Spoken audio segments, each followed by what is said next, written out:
Que font les managers? Présenté par Kaninda Mianda Rachel, Abialateko Janela, Makwenge Mukunda Jonathan, Mbala Mayemba Naomi, Mumba Makwenge Stéphane, Ovasele Wanzambi Arsène et Umbashimbi Jason. Notre travail est basé sur l'expérience du manager Tony du Collège Saint-Damien. Le manager étant responsable d'équipe et connaissant son importance de la gestion d'une entreprise, nous allons présenter notre sujet sous deux approches, à savoir l'approche théorique et l'approche pratique.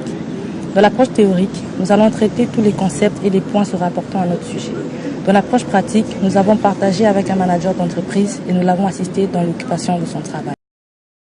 Dans l'introduction, il nous est demandé d'expliquer le rôle d'un manager et de l'illustrer par un cas pratique. Avant d'aller plus loin dans notre travail, nous allons définir le terme management et manager.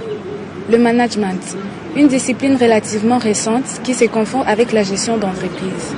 Le manager, une personne qui gère une équipe dans un environnement qui bouge. Parlons des qualités d'un bon manager. Il doit détenir les compétences telles que animer, écouter, synthétiser. Il doit être capable de gérer son équipe et assumer les décisions. Il doit posséder une diversité d'expériences. Il existe deux types de managers selon le plan de travail. Les collectifs s'assurent de la transmission d'un même niveau d'information, de l'équité au sein de l'équipe, de la cohésion et de la réalisation des objectifs collectifs à court, moyen et long terme. L'individuel, il est à la fois interlocuteur fonctionnel et interlocuteur hiérarchique. Il prend ainsi en charge le 9 entretiens ou séquences relatifs à l'opérationnel. Fixer des objectifs, déléguer, contrôler, débriefer et coacher. Remotiver, négocier, recadrer, dire non et féliciter. Rôle d'un manager. Le manager a pour rôle d'anticiper les risques et les tendances ainsi que les opportunités. Il a également pour rôle le choix stratégique ou tactique, organiser les ressources telles que les temps, les projets ainsi que les priorités.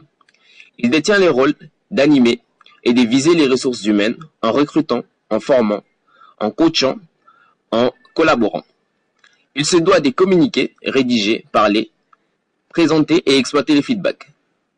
Le manager a pour rôle de résoudre les problèmes des tensions, des conflits, ainsi que des écarts.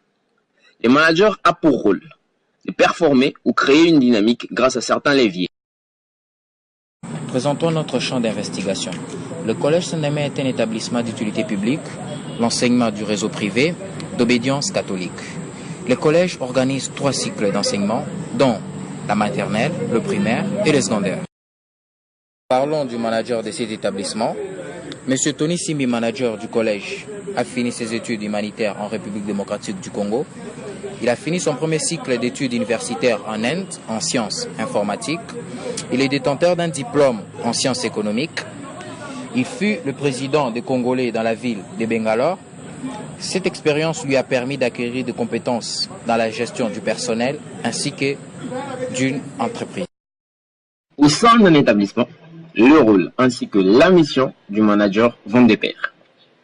En conclusion, nous retiendrons que le manager n'a pas de tâches routinières à exécuter. Selon sa position dans l'organisme, il dispose d'une autorité nécessaire et des moyens appropriés pour organiser le travail et coordonner les actions individuelles, stratégiques ou opérationnelles. Il assure la gestion de l'information au sein de l'organisation, mais aussi la gestion de l'équipe.